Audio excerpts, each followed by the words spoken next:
नमस्कार, this is Abhinav Prakash and welcome to my video blog. मैंने अपने कई कॉलम्स में, चाहे वो दैनिक जागरण हो, हिंदुस्तान टाइम्स हो, मनी कंट्रोल हो या जो टीवी की डिबेट्स हैं या फिर जो मेरा खुद का वीडियो ब्लॉग है, इसमें मैंने इस किसान विरोध के जो अ, पहलू हैं, उसकी उसकी चर्चा करते हुए मैंने पूंजीवादी किसान शब्द का बार-बार उपयोग किया है। इसको लेके कई मैसेजेस आए। कई लोगों ने कहा ये पूंजीवादी किसान क्या होता है भला? क्योंकि पूंजीवादी तो अडानी और अंबानी होता है, बेचारा किसान कैसे पूंजीवादी हो सकता है? कुछ लोगों ने आपत्तियां दर्ज कराई हैं कि आप किसानों को बदनाम कर रहे हैं, उन्हें पूंजीवादी कह के। मुझे लगा एक ये छोटा-सा वीडियो बनाना चाहिए था, जिसमें कुछ हरित क्रांति से जुड़े हुए कुछ पहलुओं पे बात करनी चाहिए। 1969 में नक्सलबाड़ी के 2 साल बाद इकोनॉमिस्ट अशोक रुद्रा ने पंजाब में उभरती हुई पूंजीवादी खेती पे जो उनका फील्ड सर्वे था उसके रिसर्च को प्रकाशित किया, जिसमें उनका असेसमेंट बहुत अच्छा नहीं था।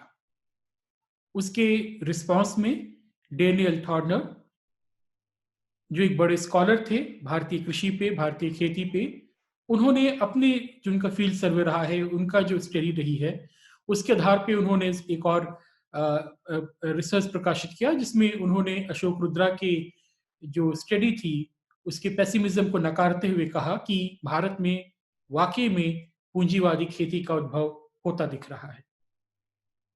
फिर प्रोफेसर उत्सा पटनायक ने, जो जेएनयू की प्रोफेसर रही हैं, हमारी भी प्रोफेसर रही हैं, उन्होंने हमें पढ़ाया है political economy, agriculture. Old school Marxist हैं, वामपंथी प्रोफेसर रही हैं, लेकिन हम लोग उनकी बहुत इज्जत करते थे क्योंकि वो पुरानी स्कूल की मार्क्सिस्ट प्रोफेसर रही हैं, जिनमें एक एकेडमिक रिगर था, एक कमिटमेंट हुआ करता था, एक डिग्निटी थी, एक क्लास था। आज की तरह के जो आप लेफ्ट के लोग देखते हैं, वोक लेफ्ट टाइप के, जो बहुत ही शैलो होते हैं, बहुत ही लाउड होते हैं, सिर्फ आज़ादी आज़ादी चिल्लाना जानते हैं, उस तरह के प्रोफेसर नहीं थे। और प्रोफेसर उत्सा पटनायक का ही एक स्टडी है, जिसको बहुत जगह कोट किया जाता है, बहुत जगह आपने पढ़ा होगा कि अंग्रेजों ने $45 ट्रिलियन की भारत से लूट की थी।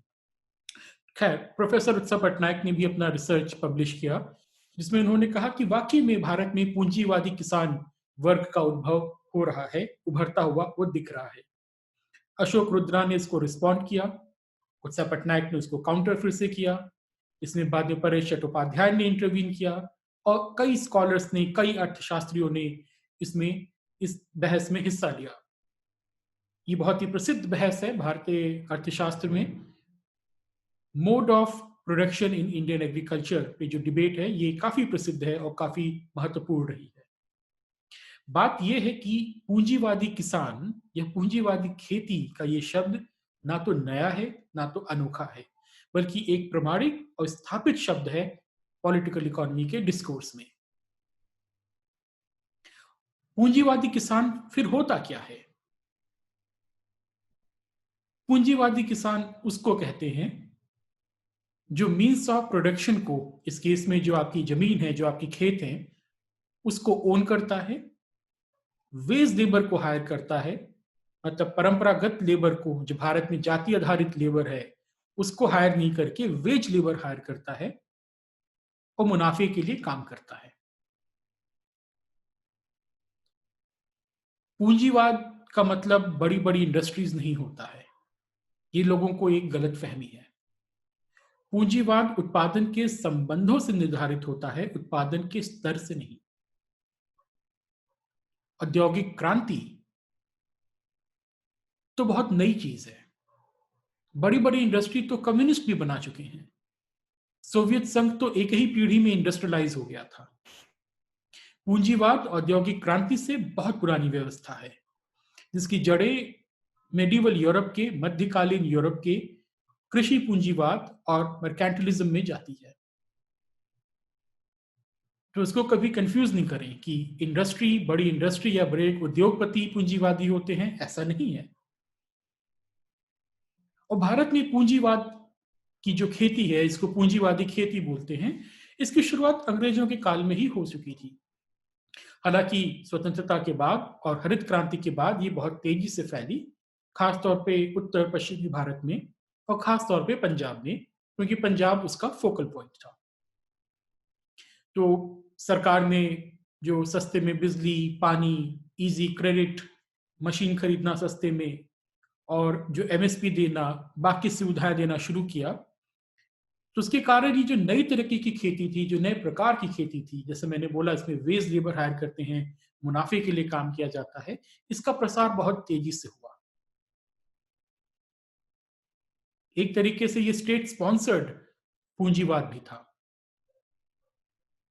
और उसके कई नतीजे हुए। पहला ये हुआ कि एक नया वर्ग उभरा, कृषि का जो समाज था उसका परिवर्तन हुआ, उसके आधार में ही बदलाव आने शुरू हो गए और परंपरागत किसान की बजाय एक नया वर्ग उभरा जिसे पूंजीवादी किसान हम कहते हैं, जिसका मैंने कई बार कहा है अपने लेखों में, बाकी कई जगह पे। और इस पूंजीवादी खेती ने संपन्नता लाई गांव में। मतलब हम कहते हैं कि अगर आप किसान को पूंजीवादी बोल रहे हैं या पूंजीवादी किसान बोल रहे हैं, तो ये बहुत ही गलत बात है, आप ऐसा कैसे बोल सकते हैं। लेकिन पूंजीवादी किसान तो अच्छी चीज है, पूंजीवादी व्यवस्था भी अच्छी चीज है। लेकिन ये दिखाता है कि समाजवाद का जो हमारा डिस्कोर्स चला है, जो हमें शेप किया गया है, जिस तरीके से हमारे मन में ये भरा गया है कि पूंजीवाद कोई बहुत बुरी चीज है और समाजवाद बहुत अच्छी चीज है, जबकि है उल्टा। क्योंकि दुनिया में कोई भी ऐसा देश नहीं है जिसे समाजवादी व्यवस्था का पालन किया हो और जो संपन्न हो, सफल हो। सारे संपन्न और सफल देश इस दुनिया में पूंजीवादी देश ही हैं। चाइना भी पूंजीवादी ही है, कहने को कम्युनिस्ट है।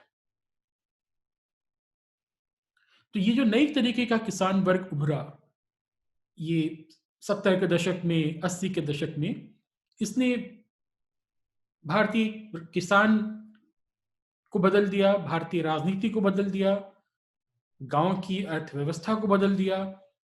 यही पूंजीवादी किसान ने, जो बड़े किसान थे, इसमें से कई लोग साहूकार बने, अड़हतिया बने, पंजाब की बात हम लोग कर रहे हैं। वही लोग ट्रेड एंड कॉमर्स में कंट्रोल किए, वही लोग लोकल इकोनॉमी पे ज्यादा कंट्रोल हुआ उनका, फिर वही लोग राजनीति में भी दखल दिए। आप देखेंगे 70 और 80 के दशक में किसान राजनीति बहुत तेजी से उभरी थी। वो किसान राजनीति इसी पूंजीवादी किसान वर्ग से उभरी थी, क्योंकि अब संपन्नता थी, नए तरीके का वर्ग था, उसका राजनीति में भी दखल देना था। तो आप देखेंगे बड़े बड़े किसान आंदोलन हुए, बड़े बड़े मूवमेंट्स हुए 70 के दशक में, 80 के दशक में। बड़े नेता निकले इस वर्ग से। बाबा टिकैत का नाम बहुत श्रद्धा से लिया जाता है। और उन सब ने जो राजनीति का चरित्र था उसको भी बदला। अब नेहरू के काल वाले राजा बाबू और बाबू साहब लोगों का प्रभाव कम हो गया, जो संसद में बैठ के विदेशों से पढ़ के आते थे और 5 ईयर प्लानिंग की बात करते थे और अंतर्राष्ट्रीय रिलेशंस की बात होती थी कि पैलेस्टीन में क्या हो रहा है, यहाँ पे क्या हो रहा है। वो सब का प्रभाव कम हुआ। अब वहाँ पे गांव से इस नए किसान वर्ग से उभरे हुए लोग बैठने लगे, खेती की बात होने लगी, किसानों को किस तरह से समर्थन दिया जाए उसकी बात होने लगी। तो ये फ्री बिजली देने का, फ्री पानी देने का चलन चला, एमएसपी का चलन चला, सब्सिडीज का चलन चला। क्योंकि आपकी राजनीति का चरित्र बदला तो राजसत्ता की नीतियां भी बदलना शुरू हो गई। हालांकि जहां हरित क्रांति ने एक पूंजीवादी किसान वर्ग को जन्म दिया, तो एक और परिवर्तन हो रहा था गांव में।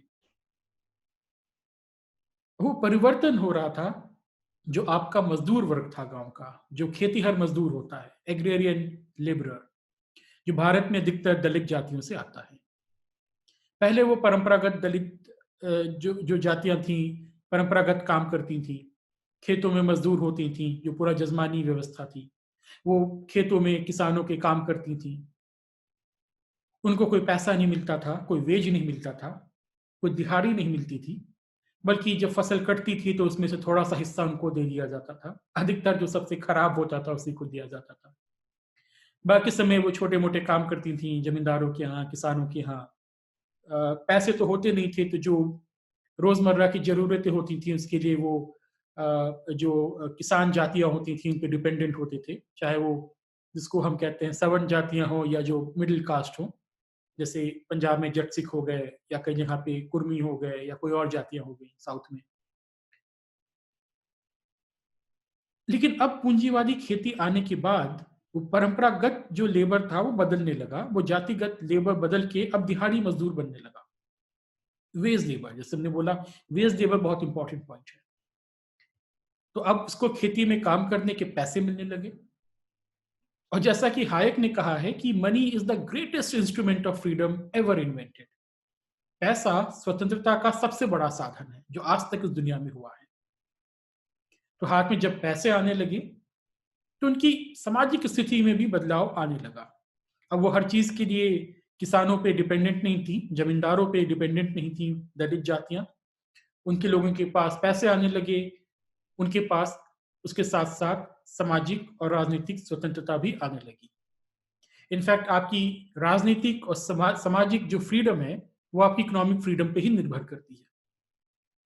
पैसे आने लगे, आप बाजार में खर्च करने लगे, कहीं इन्वेस्टमेंट करने लगे, छोटा मोटा और काम धंधा शुरू किया, अपने बच्चों को पढ़ाना शुरू किया। तो एक परिवर्तन का दौर शुरू हुआ। और इसी समय आप देखते हैं 70 के दशक में और 80 के दशक में दलित राजनीति का भी उद्भव होता है। तो हरित क्रांति के कारण जो बदलाव आ रहे थे उसमें एक नई तरीके की किसान राजनीति उत्पन्न होती है जो पूंजीवादी किसान वर्ग से आती है। ये पुरानी किसान राजनीति से अलग थी। पुरानी किसान राजनीति टेंडेंसी रिफॉर्म, जमींदारी के खिलाफ, अंग्रेजों के खिलाफ वाली थी। अब वो ये हो गई कि सरकार हमको फ्री बिजली दे, पानी दे, एमएसपी दे, समर्थन मूल्य दे, इस तरह की राजनीति वो होने लगी। साथ साथ दलित राजनीति का भी एक नया चरण शुरू हुआ जो पुरानी दलित राजनीति से अलग था। जो 70 के दशक में, 80 के दशक में हम सब जानते हैं किस तरीके से नई तरीके की एक राजनीति आई जो पहले से ज्यादा मुखर थी, पहले से ज्यादा प्रभावशाली थी। एक सामाजिक न्याय की नई जो राजनीति शुरू हुई, क्योंकि अब जो दलित जातियां थी उनकी आर्थिक स्थिति में परिवर्तन आने लगा। गांव गांव में जजमानी व्यवस्था टूटने लगी क्योंकि पूंजीवादी खेती का विकास हो रहा था। तो परंपरागत जो संबंध थे जातिगत, जिसमें आपको बंधुआ मजदूरी करनी पड़ती थी, वो टूटने लगी। मजदूरी तो आप आज भी कर रहे थे लेकिन अब वो दिहाड़ी मजदूरी थी।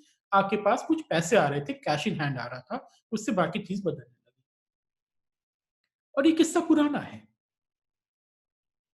इनफैक्ट अगर आप भारत की राजनीति देखेंगे तो भारत में जिन जिन क्षेत्रों में सबसे पहले दलित राजनीति शुरू होती है, चाहे वो पश्चिमी उत्तर प्रदेश हो, बॉम्बे हो, मद्रास हो, कलकत्ता हो, वो सभी वही क्षेत्र थे जहां पे सबसे पहले पूंजीवादी अर्थव्यवस्था का प्रभाव पड़ा, क्योंकि उसने पुरानी जातिगत व्यवस्था को कमजोर करना शुरू किया और नीचे से लोगों को स्वतंत्र करना शुरू किया। तो यही सबसे बड़े मुखर आंदोलन उठते हैं इतिहास में। आपने कभी सोचा होगा, अगर नहीं सोचा है तो सोचिएगा कि क्या कारण है कि यूपी में कांशीराम का जो आंदोलन चला, जो बहुजन समाज पार्टी का चला, वो पश्चिमी उत्तर प्रदेश में ही क्यों इतना मजबूत रहा, वहीं से क्यों शुरू हुआ वो? कभी सोचिएगा इस बात पे। क्योंकि पश्चिमी उत्तर प्रदेश में 100 साल पहले ही पूंजीवादी खेती का उद्भव हो चुका था और जो संबंध थे, जो एग्रेरियन रिलेशंस थे, वो बदलने लगे थे और जो निचला तबका था उसको पहले से ज्यादा स्वतंत्रता मिलने लगी थी। लेकिन इसका एक तीसरा पहलू भी हुआ। तो आप देखेंगे कि 70 के दशक से जो दलितों के खिलाफ उत्पीड़न था, जो एट्रॉसिटीज थी, वो भी बहुत तेजी से बढ़ता है। कुछ का कहना है कि ये गलत है क्योंकि वो तो पहले भी बहुत ज्यादा था, लेकिन अब जो है हम उसको देखते हैं रिकॉर्ड्स में तो हमको लगता है कि बहुत बढ़ गया है। हालांकि इसमें कई लोगों का बोलना है कि ये हो सकता है कि अब रिकॉर्ड हो रहा हो, अब वो रजिस्टर हो रहा हो, अब वो हमको दिख रहा है कागजों पे, डेटाबेस में, लेकिन इसका चरित्र अलग है पुराने दमन से। पुराना दमन था कि आप दलित जाति के हैं, छुआछूत है, गांव में ज्यादा एंट्री नहीं है, मंदिरों में घुसने नहीं दिया जाता है, एक दमन है, आर्थिक गरीबी है, पूरा बायकॉट किस्म का आपका है, बस मजदूरी करिए जाइए किस्म का सिस्टम है।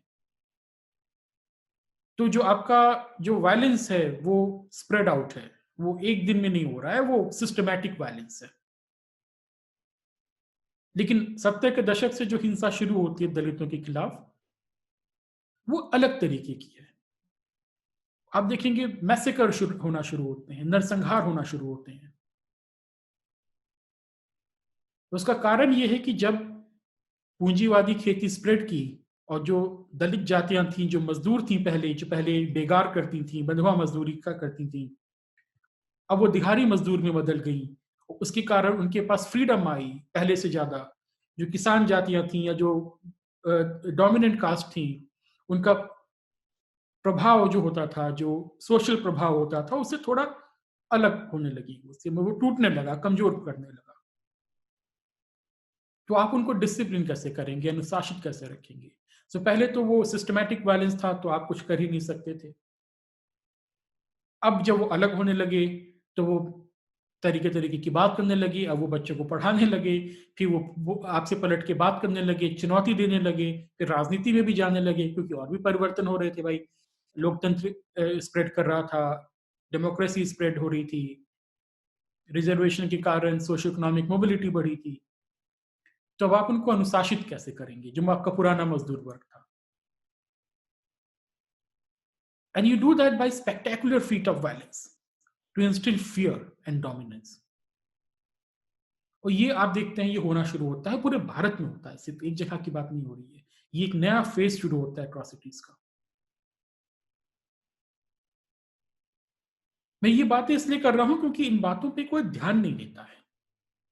जैसे किसान, जो ये कुछ यूनियंस विरोध कर रही हैं, जो मैंने कहता हूं, मैं आज भी बोलता हूं, ये पूंजीवादी किसान वर्ग का रिप्रेजेंटेशन करती है, उनके हितों की बात कर रही है ये यूनियन जो धरना देके बैठी हुई है।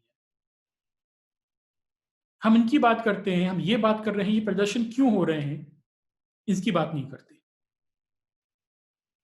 क्योंकि वो डिस्कोर्स भारत में समाप्त सा हो गया है। अभी वो ट्रोलिंग वाला डिस्कोर्स है, कोई कमेंट मार दिया, किसी ने कुछ कह दिया, उस पर प्राइम टाइम चलेगा। लेकिन जो पॉलिटिकल इकोनॉमी है, जो ग्रेटर सोशल पॉलिटिकल डायनेमिक्स है, उसकी चर्चा होना ही समाप्त हो गई है इस देश में। तो आप देखेंगे कि हरित क्रांति से पूंजीवादी किसान वर्ग भी उभरता है, एक दलितों की राजनीति भी उभरती है, और उसमें बहुत परिवर्तन होता है। पंजाब एक बड़ा उदाहरण है इसका। पंजाब में दलितों की आबादी 32% से ज्यादा है, लेकिन उनके पास खेती की जमीन 2 या 3% भी नहीं है। उसके ऐतिहासिक कारण है, वहां पे जो जट सिख है उनका काफी प्रभाव है, जमीन पे लैंडलॉर्ड को ज्यादा है, और उसके कारण आप देखते हैं कि जो जितना किसान का प्रदर्शन दिख रहा है, वो आपको सिखों का ज्यादा दिखता है और जट सिख का ज्यादा दिखता है। तो उसके कारण है, और कोई ये नहीं कह रहा है कि वो जट सिख हैं या एक धर्म के हैं, एक ही जाति के हैं अधिकतर किसान, तो कोई गलत है या उनकी बात हमें सुनना नहीं चाहिए, ऐसी कोई बात नहीं कही जा रही है। ये जो डायनेमिक्स है उसकी चर्चा की जा रही है। लेकिन पंजाब में दलितों को जो फायदा किया वो था कि पूंजीवादी खेती ने संपन्नता बढ़ाई। बाजारवाद के जब प्रभाव बढ़ता है तो संपन्नता बढ़ती है। बाजारवाद अच्छी चीज होती है, बुरी चीज नहीं होती है। ये समाजवादी जो घोट के पिलाया गया है पिछले 50-60 साल में, उसको भूल जाइए। कृषि का व्यवसायीकरण होगा, बाजारीकरण होगा, तो सबका फायदा होगा, सबकी संपन्नता बढ़ेगी। पंजाब में हुआ, पंजाब के गांव संपन्न है। दूसरा कि वहां से बहुत सारे दलित थे, वो माइग्रेशन भी बहुत कर गए। भाई जो आपका डायस्पोरा है, जो पंजाब से डायस्पोरा है, बहुत बड़ा डायस्पोरा है दुनिया में, वो सिर्फ सिखों का या जट सिखों का नहीं है। आप दिखते हैं, वो टीवी पे ज्यादा दिखते हैं, जो प्रोटेस्ट हो रहा है थोड़ा बहुत, जो खालिस्तान की बात हो रही है, वो जट सिख का बहुत छोटा सा हिस्सा है, वही वो काम करता है, बाकी लोग नहीं करते।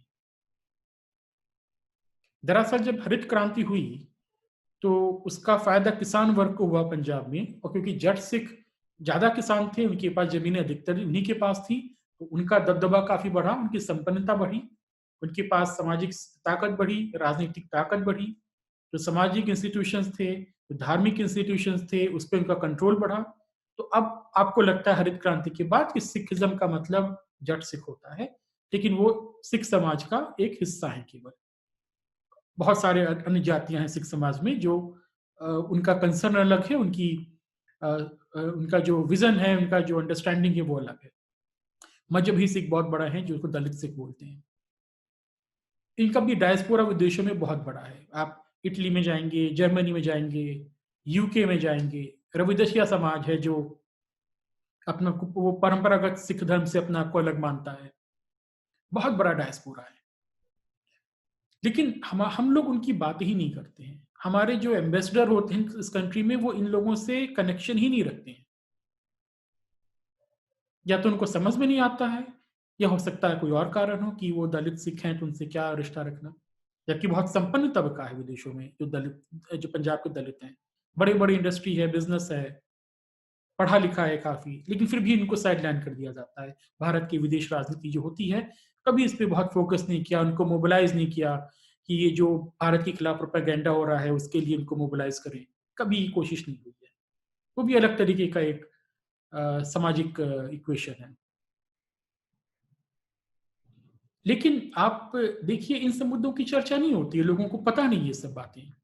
पिछले 50-60 साल में किस तरीके से भारतीय कृषि, भारतीय जो गांव है उसके अंदर क्या परिवर्तन हुए हैं, क्या मूवमेंट्स चले हैं, किसको पता है। कब आपने सुना है न्यूज़पेपर में, कब आपने सुना है टीवी डिबेट्स पे, कब आपने सुना है, कब आपने क्लास में पढ़ा इन चीजों को। सेंट्रल यूपी की बात करें तो वहां पे अवध का क्षेत्र है, या पूर्वी अवध का क्षेत्र है। वहां पे 70 के दशक में, 60 के दशक में बंधुआ मजदूरी के खिलाफ बड़े आंदोलन चले थे। अधिकतर जो बंधुआ मजदूरी करते थे वो दलित जातियों के होते थे, और भी जातियां होती थी लेकिन मुख्य तौर पर दलित होते थे। बड़े बड़े आंदोलन चले हैं, कमीशंस बने हैं इसके इसके लिए। धीमे धीमे समाप्त हुआ। ये 70 के दशक की बात है, ये पुरानी बात भी नहीं है। मेरा एक दोस्त बताता था कि किस तरीके से उसके दादा अपने गांव में इस आंदोलन के अगुवा थे। किस तरीके से उनको जो जमींदार होते थे उन्होंने पकड़ के बीच बाजार में बांधा था सजा देने के लिए। 70 के दशक की बात है, पुरानी बात नहीं है। 40 साल मुश्किल से, 40-50 साल।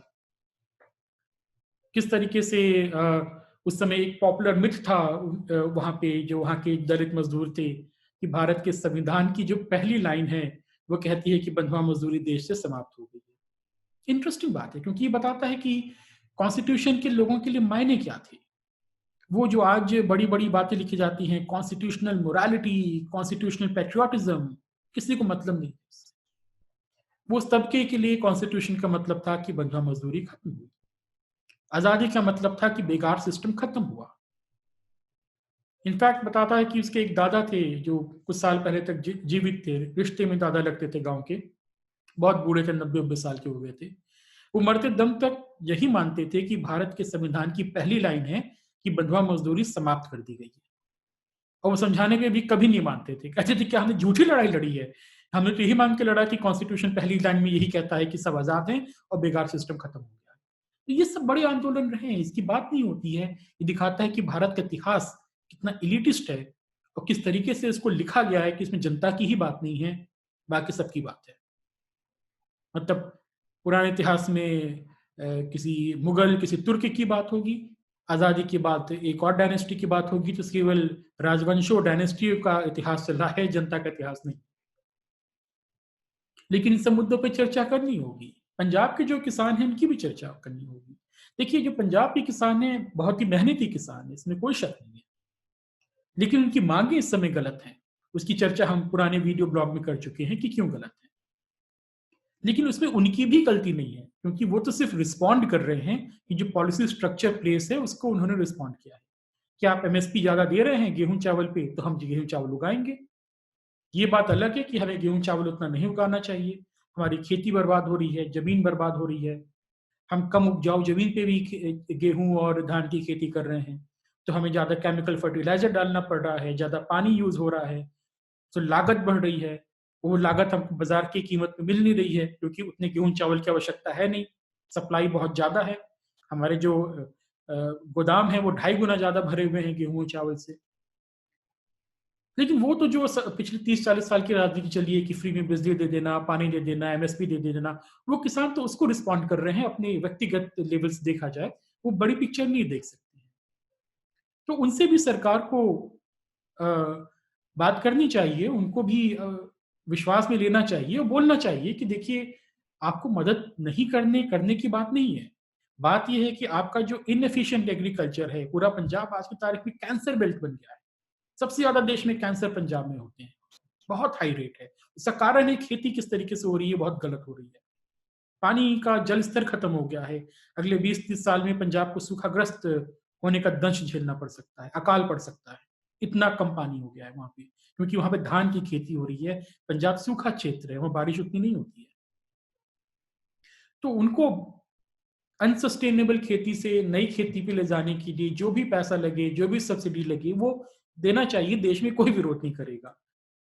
लेकिन वो जो ठीक है, जो किसान यूनियंस हैं, जो अड़हतियों की यूनियंस हैं, बेसिकली अपने आप को किसान यूनियन बोलती हैं, जो इस अमीर पूंजीवादी किसानों का जो हितों का प्रतिनिधित्व कर रही हैं, वो उनकी अपनी राजनीति है। खैर वो तो जैसे होगा वो देखा जाएगा। मेरे ख्याल से वो विफल ही होगा, क्योंकि देश के किसानों का समर्थन उतना है नहीं।